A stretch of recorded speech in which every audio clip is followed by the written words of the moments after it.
Horlama uyku esnasında solunumun daralmış bir alandan geçerken çıkardığı sestir. Daralmış solunum yolu burun, geniz, yumuşak damak, küçük dil, dil kökü ve gırtlağın herhangi bir yerinden kaynaklanabilir. Horlama kişinin genel sağlığı yanında sosyal problemleri de beraberinde getirebilir.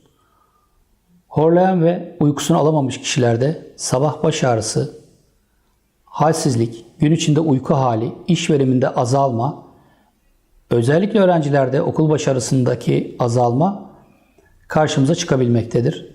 Tedavi edilmeyen ya da önlem alınmayan horlamalarda ilerleyen dönemlerde uyku apne gibi daha ciddi problemler gelişebilmektedir.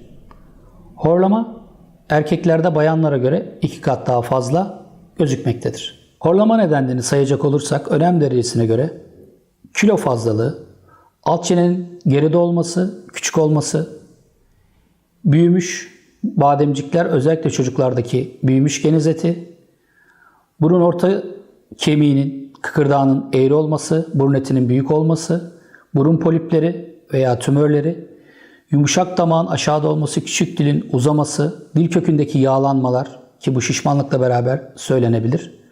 Hastanın sırt üstü yatma alışkanlığı, alkol ve sigara kullanımı, uyku ilacı ve sedatif ilaç kullanımı önem arz etmektedir.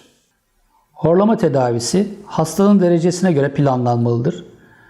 Basit horlamalarda hastaya kilo verdirmek, hastanın sırt üstü yatmaması, hastanın uyku ve sedatif ilaç kullanımının kesilmesi, alkol ve sigara kullanımının azaltılması hastalığı ortadan kaldırabilmektedir.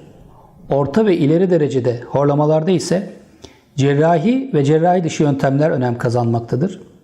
Son yıllarda burun içi spreyler, burun içi genişletici aparatlar ya da burun bantları, özellikle ağız içi kullanılan horlama protezleri önem kazanmıştır.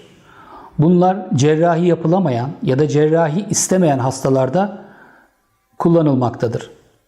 Cerrahi yöntemler burun içine, burun kıkırdağına yönelik septoplasti dediğimiz ameliyatlar, burun etinin küçültülmesine yönelik radyofrekans ya da klasik burun eti küçültülme yöntemleri, yine yumuşak damak ve küçük dile yapılan uvulopalatofaringoplasti ya da lazer yardımıyla yapılan lazer asiste uvulopalatofaringoplasti sayılabilir. Büyümüş bademciklerin ve geniz etinin alınması, dil kökü yağlanmasına yönelik robotik cerrahi ya da dil kökü radyofrekans sayılabilir.